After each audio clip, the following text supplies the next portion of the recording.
Maximum लोगों का business start करने का यही रीजन होता है कि वो डेली रूटीन से बोर हो चुके होते हैं या फिर अपने बॉस से परेशान हुए होते हैं या फिर कभी कभार सोचा होता है कि मैं भी फ्यूचर में बिजनेस करूंगा। इसी सपने को लेकर वो बिजनेस स्टार्ट कर लेते हैं। सोचो, अगर इनमें से किसी को केक शॉप का आइडिया अच्छा लगा और वो केक शॉप का बिजनेस स्टार्ट करना चाहता, सबसे पहले वो उस बिजनेस की इन्फॉर्मेशन निकाल लेता है और नॉलेज कलेक्ट करके वो बिजनेस स्टार्ट कर लेता है। ऐसा नहीं तो फिर किसी केक शॉप में थोड़े दिनों के लिए काम करता है और वहाँ पे केक बनाने की स्किल्स यानी उस बिजनेस की टेक्निकल स्किल्स सीख लेता है और स्टार्ट होता है बिजनेस। प्रोडक्ट और सर्विस अच्छी हो तो स्टार्टिंग में अच्छे खासे कस्टमर्स आते हैं, बट थोड़ी दिनों के बाद रियलाइज होता है कि इतने में तो बस गुजारा हो जाएगा। और ग्रो करना है और कस्टमर्स लाने हैं तो मार्केटिंग करनी पड़ेगी, बिकॉज कितना भी अच्छा प्रोडक्ट बिना मार्केटिंग के बेचा ही नहीं जा सकता। सो मार्केटिंग की इंपॉर्टेंस समझते हुए वो मार्केटिंग भी स्टार्ट कर देता है। फिर जब बिजनेस बढ़ने लगता है देन वो सारे के सारे काम अकेले ही हैंडल करने लगता है, जैसे कि टेक्निकल वर्क करना, क्लीनिंग करना, कैश काउंटर संभालना, मार्केटिंग करना, सारी की सारी चीजें। देन उसे फिर से रियलाइज होता है कि इतने सारे काम वो अकेला नहीं कर पाएगा, तो वो हायरिंग स्टार्ट करता है। टेक्निकल स्किल के लिए किसी को हायर कर लेता है, क्लीनिंग के लिए किसी को हायर कर लेता है, मार्केटिंग के लिए किसी और को। तो होता ये है कि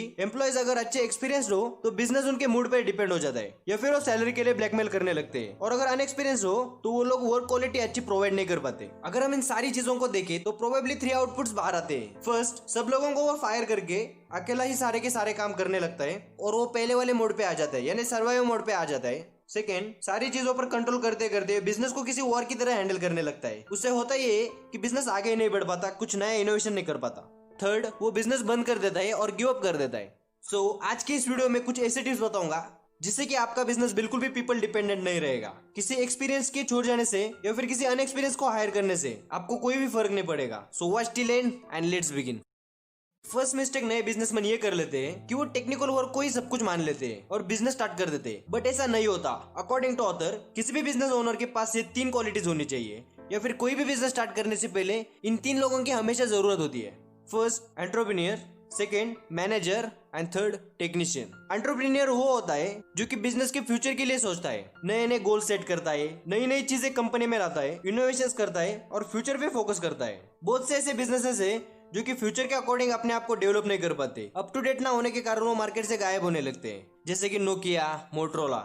सेकेंड, मैनेजर। मैनेजर वो होता है जो कि सारी की सारी चीजों को सही ऑर्डर में मैनेज करता है, जिससे कि क्वालिटी और कंसिस्टेंट आउटकम में कोई फर्क नहीं आता, जिससे कि business consistently same output produce करता रहता है। Third, technician. टेक्नीशियन वो होता है जो कि सारे मेन काम संभालता है, मतलब किसी होटल का कुक उस बिजनेस का टेक्नीशियन हो गया। ये तीनों के तीनों हर बिजनेस के लिए बहुत ही इंपॉर्टेंट रोल प्ले करते हैं। सेकंड मिस्टेक वो ये कर देते कि वो भूल ही जाते कि उन्होंने बिजनेस क्यों स्टार्ट करा था, 9 to 5 से छुटकारा पाने के लिए या फिर फाइनेंशियल फ्रीडम के लिए। ये बिजनेस कब उनके लिए बिजनेस बन जाता है इसका अंदाजा उन्हें कभी भी नहीं लगता।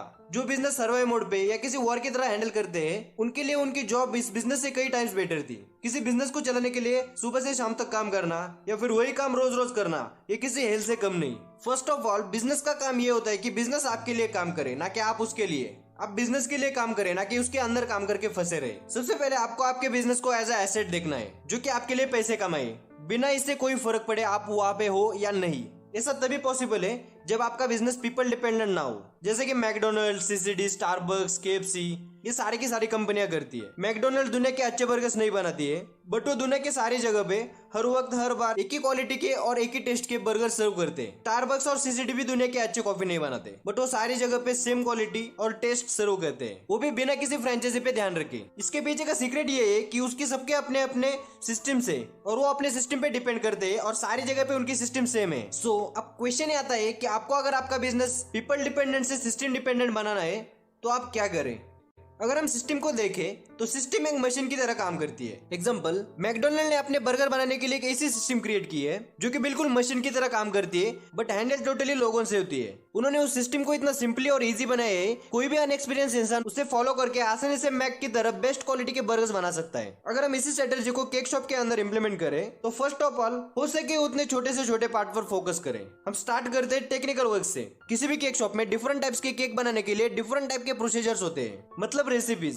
केक बनाने के टेक्निकल वर्क के सिस्टम को हम उस केक बनाने की रेसिपी भी बोल सकते हैं। बस वो इतनी इजी होनी चाहिए कि अगर किसी ने कभी भी किचन में पाव भी नहीं रखा हो तो भी उसे वो आसानी से समझ आनी चाहिए। इवन आप उस सिस्टम में यानी उस रेसिपी में ड्रावर्स भी मेंशन करें, कहाँ पे क्या रखा है वो भी मेंशन करें, इतनी इजी होनी चाहिए। ये हो गया आपका केक शॉप का टेक्निकल वर्क का सिस्टम। अब आप इससे आगे बढ़िए और ये सिस्टम किसी एम्प्लॉय पर छोड़ दीजिए, हो सके तो उसे थोड़ा ट्रेन भी कीजिए और सेकंड स्टेप पे फोकस करिए। सेकंड स्टेप होगा आपका क्लीनिंग। जैसे कि कब क्लीनिंग करनी है, कहाँ करनी है, कितनी करनी है, कितनी देर बाद करनी है, इन सारी की सारी चीजों की एक टास्क लिस्ट बनाइए और उस सिस्टम में किसी एम्प्लॉय को डाल दीजिए और आप आगे वाले प्रोसेस में फोकस कीजिए। सिमिलरली इसी प्रोसेस को फॉलो करते रहिए। हम हर बिजनेस के और बिजनेस के हर प्रोसेस को एक सिस्टम में कन्वर्ट कर सकते हैं। बस आपको उस प्रोसेस को ठीक से समझना आना चाहिए और उसे छोटे छोटे पार्ट में डिवाइड करना आना चाहिए। ये हो गया आपका सिस्टम। इससे होगा ये कि आपका बिजनेस एक पीपल डिपेंडेंट से सिस्टम डिपेंडेंट हो जाएगा और सिस्टमेटिकली चलता रहेगा। अगर कोई एम्प्लॉय चला भी गया या फिर कोई नया एम्प्लॉय हायर कर लिया तो वो उस सिस्टम में आसानी से मर्ज हो जाएगा।